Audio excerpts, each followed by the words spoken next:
Alors, exercice pour représenter graphiquement des fonctions affines. Donc là, je vous donne l'expression de 5 fonctions affines que j'ai notées de F1 à F5 avec leur expression. Et j'aimerais construire la représentation graphique de ces fonctions. Donc tout d'abord, il faut repérer que ce sont toutes des fonctions affines. Donc leur représentation graphique, ce seront des droites. Ensuite, il faut réfléchir à la méthodologie pour tracer une droite. Pour tracer d'une manière précise une droite, il me faut les coordonnées de 2 points que je vais placer dans un repère. Et ensuite, je relie ces 2 points et j'aurai forcément ma droite.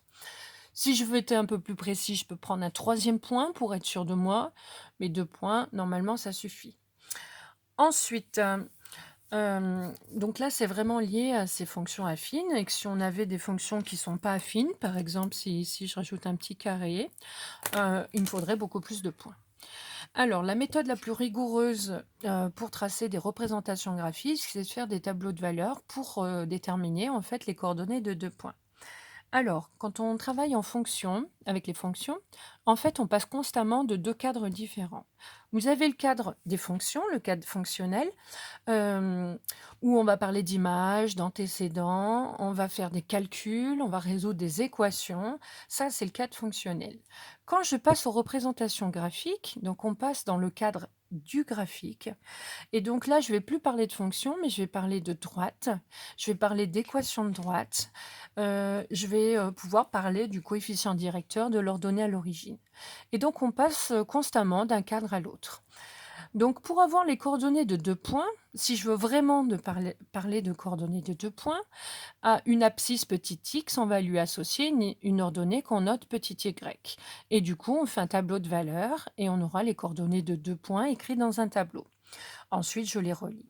Si je veux parler de fonction, je fais un tableau de valeurs de fonction. Donc, j'aurai une ligne avec le petit x et je lui associerai la ligne avec les images, donc f1 de x, f2 de x. Ça correspond exactement à la même chose, sauf que c'est pas exactement le même vocabulaire et les mêmes notations. Mais on a exactement les mêmes calculs. Donc ici, on va passer constamment de l'un à l'autre. Alors, si je veux faire un tableau pour donner directement donc les coordonnées de 2 points qui appartiennent à cette droite. Donc les droites, je ne vais pas les appeler courbes de f, hein, je pourrais, puisque ça reste des courbes, mais la représentation graphique de fonctions affines, ce sont des droites, donc des courbes particulières, donc je vais la noter plutôt D1. Ensuite, je fais un tableau, donc les tableaux sont petits, hein, si je veux les coordonnées de 2 points, donc toujours 2 lignes. X, c'est toujours l'abscisse, Y, l'ordonnée. Voilà. Ensuite, on va mettre 2 points dedans. Donc les coordonnées, hein, ça se note entre parenthèses séparées par un point-virgule. Hein. Le premier nombre, c'est l'abscisse, deuxième nombre, c'est l'ordonnée. Alors, premier point qu'on place, c'est le point le plus simple à calculer, qui correspond à l'ordonnée à l'origine. Donc, pour petit x égale 0. Alors, 2 fois 0, ça fait 0, moins 3, je vais obtenir moins 3. C'est bien la signification concrète de l'ordonnée à l'origine, c'est-à-dire l'ordonnée pour laquelle l'abscisse est nulle. D'accord ? Ensuite, le deuxième point, c'est là où il faut bien faire attention. On serait tenté de prendre la valeur 1 pour que le calcul soit facile. 2 fois 1, 2, moins 3, on calcule. Et en fait, je vais vous montrer qu'il n'est pas judicieux de prendre toujours le 0 et le 1, et je vais vous montrer pourquoi. Alors, je vais représenter graphiquement ma fonction. Donc, je vais tracer le repère. Donc, le repère, normalement, vous le faites au critérium. Là, je vais le faire au stylo pour vous montrer pourquoi c'est judicieux. J'aurais besoin d'effacer, moi. D'accord? Donc, l'axe horizontal, je rappelle, c'est l'axe des abscisses. Et l'axe vertical, c'est l'axe des ordonnées. Je rappelle que dans un repère, les axes doivent être gradués. Donc, on ne se contente pas des carreaux, il faut faire les petits traits. Je sais, c'est pénible, hein, mais c'est obligatoire. Sinon, c'est pas gradué. Donc, l'origine, je vais prendre l'endroit où les droites se coupent. Voilà, donc je fais plein de... Je vais faire tous les carreaux ici. J'ai choisi des droites qui... Ça sera facile. Voilà, comme unité, un carreau. Je peux mettre le moins 1 de l'autre côté. Attention, un axe est orienté. Il n'y aurait aucun sens à mettre des flèches de 2 côtés. Ça n'a plus de sens, donc il faut vraiment faire attention. Ensuite, pour les élèves qui ont tendance à inverser l'abscisse et l'ordonnée, je vous conseille d'écrire X sur l'axe horizontal, au bout, pour bien vous rappeler que ce sera la première ligne de mon tableau, ce sont les abscisses. Deuxième ligne, Voilà. L'ordonnée. Et je fais pareil de l'autre côté. J'oublie pas de mettre l'unité, donc le 1. Si j'avais voulu, j'aurais pu mettre 10 aussi comme unité, hein, peu importe, mais il faut savoir une graduation correspond à quoi. Et puis là, je vais vous tracer une droite. Alors, je vais prendre ce point-là, et je vais prendre un point proche. Vous voyez, ils sont assez proches. Je vais tracer la droite. Ici. Qu'est-ce qui se passe si ce point-là, ma croix, je la fais mal ou je lis pas bien et que je la décale un tout petit peu? Donc, je vais décaler un tout petit peu ici. Je ne sais pas si vous voyez, hein, c'est vraiment léger. Ici, hop là. C'est ce qui arrive hein, quand on trace au critérium. Voilà. Donc là, j'ai décalé à peine. Ça ne se voit même pas que j'ai décalé ici. Hein. Mais vous voyez qu'au résultat, pour des points plus éloignés, l'écart est plus important. Ici, on a presque un demi-carreau. Donc si mon exercice est de construire des droites pour pouvoir faire des lectures graphiques, parce que mes fonctions représentent des choses concrètes, vous voyez qu'un décalage d'un demi-carreau à un carreau, ça fait un gros décalage. Donc on est parti de 2 points qui étaient, franchement, on voit même pas sur mon dessin, on voit, si je zoome, hein, vous voyez qu'on ne se rend pas compte que on a vraiment l'impression que les deux droites passent par ces 2 points, mais au final, on n'a pas du tout les mêmes représentations graphiques. Alors, pour représenter graphiquement des fonctions affines, il vaut mieux choisir des points les plus loin possible. Alors, si on veut vraiment être encore plus performant, vous voyez, on choisira un point d'abscisse négative, un point d'abscisse positif. Mais comme pour x égale 0, le calcul est immédiat, on préfère quand même prendre l'abscisse x égale 0. Et donc, du coup, on ne va pas prendre x égale 1, mais on va plutôt prendre un x beaucoup plus grand ici. Donc, il faut que ça rentre quand même sur votre graphique, hein, bien sûr. Si avec ce graphique, j'obtiens une ordonnée qui fait 52, vous voyez que le dessin que j'ai fait, le 52, je ne risque pas de pouvoir le placer. Donc, il faut vraiment choisir les bonnes unités pour pouvoir tracer comme il faut. Alors là, je vais gommer mes droites pour pouvoir tracer, bien sûr, les fonctions qu'on voulait. Alors ici, je cherche une abscisse qui me donne un point assez loin. Donc, je ne vais pas prendre un. Alors, si je prends 10, par exemple, on voit 2 fois 10, 20. 20 moins 3, 17. Je n'ai pas mis 17 carreaux en ordonnée. Je pourrais, hein, mais c'est trop grand. Si j'essaye 5. 5 fois 2, 10. Moins 3, 7. Est-ce que ça rentre? Oui. Donc, je peux prendre ce point-là. 5. J'obtiens 7. Donc, maintenant, je place les 2 points sur mon graphique. Voilà. Donc, je suis au critérium. Premier point, on a dit abscisse 0, ordonnée moins 3. X égale 0, c'est là. Ordonnée moins 3. 1, 2, 3. Il est là, le moins 3. Je mets une petite croix. Deuxième point, abscisse 5, ordonnée 7. 1, 2, 3, 4, 5 pour l'abscisse, 7, je monte. 1, 2, 3, 4, 5, 6, 7 pour l'ordonnée. Je peux mettre, si je veux, les chiffres. Voilà, le 5, et là j'ai le moins 3. Et puis je trace ma droite. Voilà, je dézoome. Je m'applique. Je passe bien par les croix. Attention, des droites, j'en ai 5 à faire. Si vous tracez toutes vos droites, il faut bien penser à mettre le nom. Donc cette droite, elle s'appelle D1. Donc je ne les mets pas au milieu. Hein. Le nom, ça se met, alors pas aux extrémités, puisqu'une droite est infinie, mais un peu plus vers les bords. D1 pour celle-là. Je passe à mon deuxième droite. Je reviens ici. Je fais un deuxième tableau de valeurs pour la droite qui correspond à D2. Je regarde la droite D2. Voilà. Donc, j'ai toujours mon abscisse et mon ordonnée. Je prends toujours pour abscisse 0. En premier pour avoir les coordonnées d'un point. Et le deuxième, on va chercher. Alors, si je remplace le x par 0, moins 3 fois 0, ça fait 0. Plus 1, je vais obtenir 1. Ensuite, deuxième point. Alors, si je prends, je sais pas, comme là, 5. 5 fois moins 3, moins 15. Moins 15 plus 1, moins 14. Je n'ai pas pris assez de carreaux. Alors, je peux essayer une abscisse plus petite, 4. Moins 4 fois moins 3, moins 12, plus 1, encore moins 11, beaucoup trop grand. Qu'est-ce qui se passe si je prends une abscisse négative? Si je prends, alors cette fois-ci, on va peut-être prendre moins 3. Moins 3 fois moins 3, ça fait plus 9, plus 1, ça fait 10.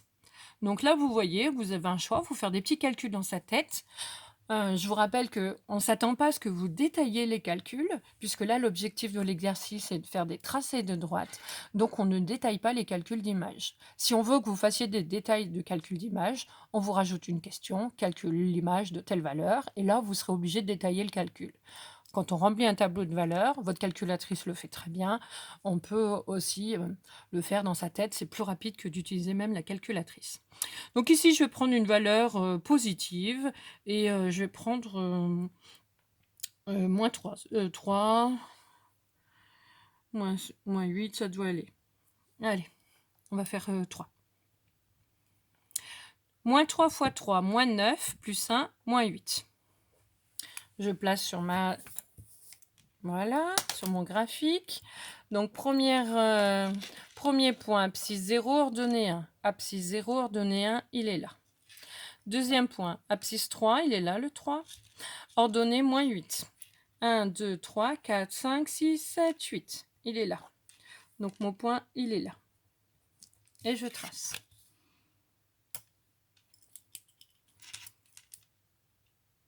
Voilà. Et je n'oublie pas d'écrire le nom de la droite, c'est D2. Là, on va aller un peu plus vite pour les autres fonctions. Donc maintenant, on va faire la droite D3. Je fais son petit tableau de valeurs pour la fonction F3.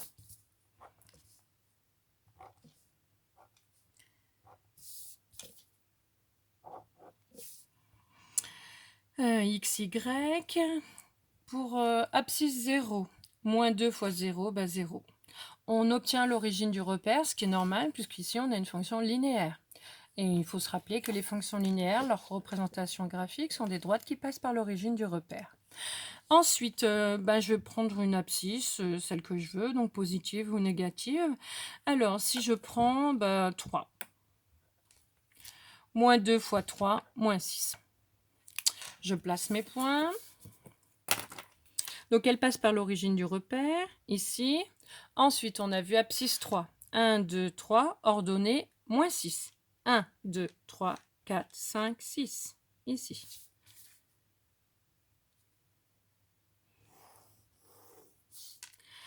Alors, la droite ici, faut faire bien attention, elle est au-dessus, elle est au-dessous, elle est là, D3. On passe à la droite, à la fonction D4. Je peux faire mes tableaux là. Allez, j'en fais un là.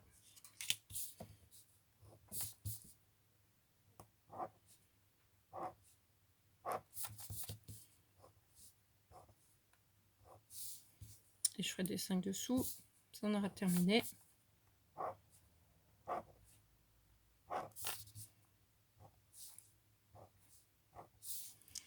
XY, XY. Alors ici, si je prends pour abscisse 0, pour avoir leur donné à l'origine, 0 divisé par 3, ça fait 0, moins 1, ça fait moins 1. Ensuite ici, attention, vous voyez que le coefficient directeur de ma droite, ça sera une fraction. Donc, ce sera judicieux d'obtenir plutôt des nombres entiers. Donc, comment on fait une division par 3? Je vais prendre comme abscisse forcément un multiple de 3, si je veux obtenir des nombres entiers. Sinon, j'aurai des calculs de fractions à faire, puisqu'il faudra enlever 1 à la fin. Et ensuite, à placer sur le repère, c'est pas assez précis. Donc, je prends 3, je prends 6, je peux prendre des nombres négatifs si je veux, moins 3, moins 4, peu importe. Donc ici, je vais prendre 6. Je fais mon calcul. 6 divisé par 3, 2. 2 moins 1, 1. Je trace ma droite. Alors, 0, moins 1, voilà l'ordonnée à l'origine. Ensuite, abscisse 6. 1, 2, 3, 4, 5, 6. Elle est là. Ordonnée 1, ici.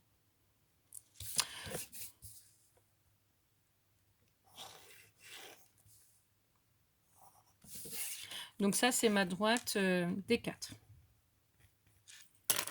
La dernière, alors elle est particulière, parce que c'est une fonction affine particulière. Vous voyez qu'il n'y a pas de x. Ce qui veut dire que le coefficient directeur est 0, 0 fois x plus le 3. Ça correspond à une fonction constante. Donc là, on n'est pas obligé de faire le tableau de valeurs, on fait comme on veut. De toute façon, toutes les valeurs, on le sait, ça fait toujours 3. Peu importe l'abscisse qu'on choisit. Donc je peux choisir 0, là je peux mettre 4 si je veux. Je peux choisir ce que je veux. C'est une fonction constante, elle sera horizontale, donc parallèle à l'axe des abscisses. Donc le 3, il est là. Et si je prends 4, ça fait 3 ici aussi. Voilà ma droite qui représente F5.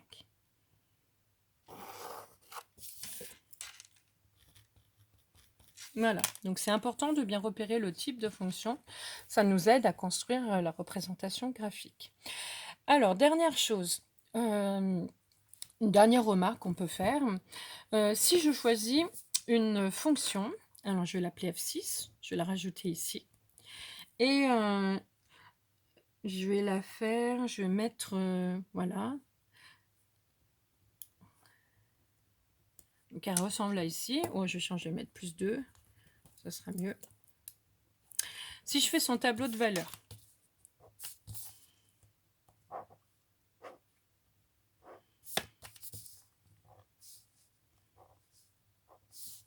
xy, pour x égale 0, 2 fois 0, 0, plus 2, 2. Si je prends comme abscisse, allez, je vais en prendre une négative, moins 3.